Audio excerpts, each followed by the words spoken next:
In going full fantasy, Thor, the Dark World has plenty to entertain the masses, but loses a little of the coherence we enjoyed from other better Marvel films. The father of Odin clashes with the dark elf Malekith, who seeks to unleash a weapon known as the Ether on the Nine Realms, an ancient force of infinite destruction. After conquering Malekith's forces, including enhanced warriors called the Cursed, on their homeworld of Svartalfheim, he safeguards the Ether within a stone column unbeknownst to anyone else. Malekith, his lieutenant Algrim, and a handful of dark elves escape into suspended animation.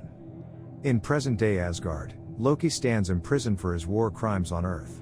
Meanwhile, Thor, alongside warriors 3, Volstagg, Fandral, and Hogun, repel marauders on Vanaheim, the home of their comrade Hogun. It is the final battle in a war to pacify the Nine Realms following the reconstruction of the Bifrost, the rainbow bridge between realms, which had been destroyed 2 years earlier. As the convergence, a rare alignment of the Nine Realms, approaches, the Asgardians become aware of its imminent occurrence. Portals linking the worlds begin to appear at random, disrupting the laws of physics around them. In London, astrophysicist Dr. Jane Foster and her intern Darcy Lewis venture to an abandoned factory where such portals have manifested. During their exploration, Jane is unexpectedly teleported to another world, where she becomes infected by the ether. Heimdall, the all-seeing guardian of Asgard, senses Jane's displacement and alerts Thor to her situation, prompting Thor to journey to Earth to find her.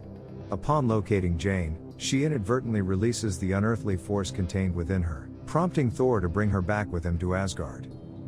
Upon recognizing the presence of the ether, Odin warns that it poses a grave threat not only to Jane's life but also to the entire cosmos, as its return signals a catastrophic prophecy.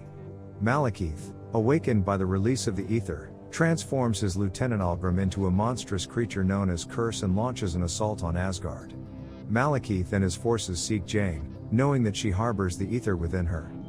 During the battle, Thor's mother, Frigga, sacrifices herself to protect Jane from Malekith. Enraged by the loss, Thor defies Odin's orders and decides to take Jane away from Asgard to confront Malekith and prevent further destruction.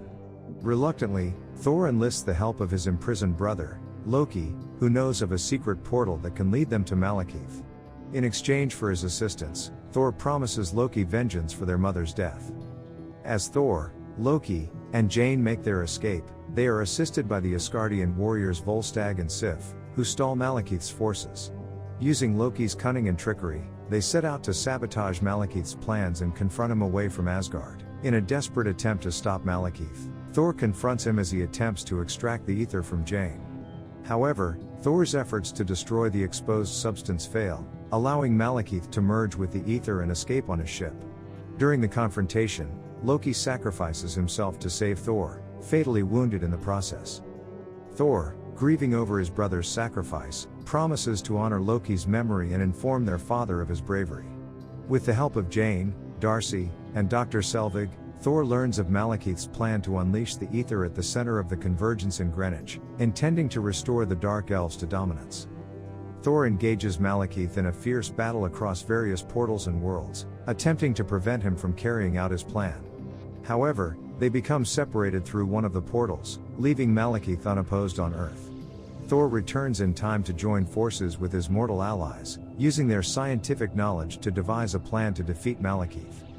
In a climactic showdown, Thor and his allies manage to transport Malekith to a different realm, where he is crushed by his own damaged ship, ultimately putting an end to his threat. In the mid-credits scene, Thor and Lady Sif visit the Collector and entrust the ether to his care, recognizing the danger of having two Infinity Stones in close proximity. They acknowledge the Collector's desire to acquire the other 5 stones, hinting at future conflicts over the Infinity Stones. In a post-credits scene, Jane and Thor reunite on Earth, while a frost monster from Jotunheim, accidentally transported during the final battle, continues to wreak havoc in London. Additionally, there are some Easter eggs and trivia from Thor, the Dark World. For example, Thor accidentally destroys a statue of his grandfather, Bor, which Loki humorously remarks about, referencing a comic storyline where Thor killed Bor as part of a deception by Loki.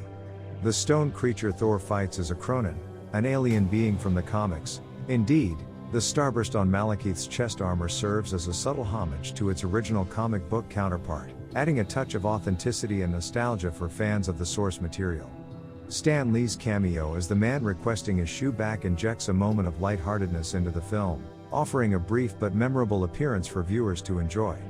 Meanwhile, the revelation that the red substance is an infinity gem, specifically the Gem of Power, adds an intriguing layer to the narrative, hinting at the larger cosmic forces at play within the Marvel Cinematic Universe. However, it's worth noting that according to James Gunn, director of Guardians of the Galaxy, the Gem of Power is actually introduced in his film, not in Thor: The Dark World. This discrepancy highlights the intricate interconnectedness of the MCU and the careful planning involved in weaving together its various storylines and elements. Despite this clarification, the inclusion of the Infinity Gem subplot in Thor: The Dark World still enriches the film's lore and sets the stage for future developments in the overarching narrative.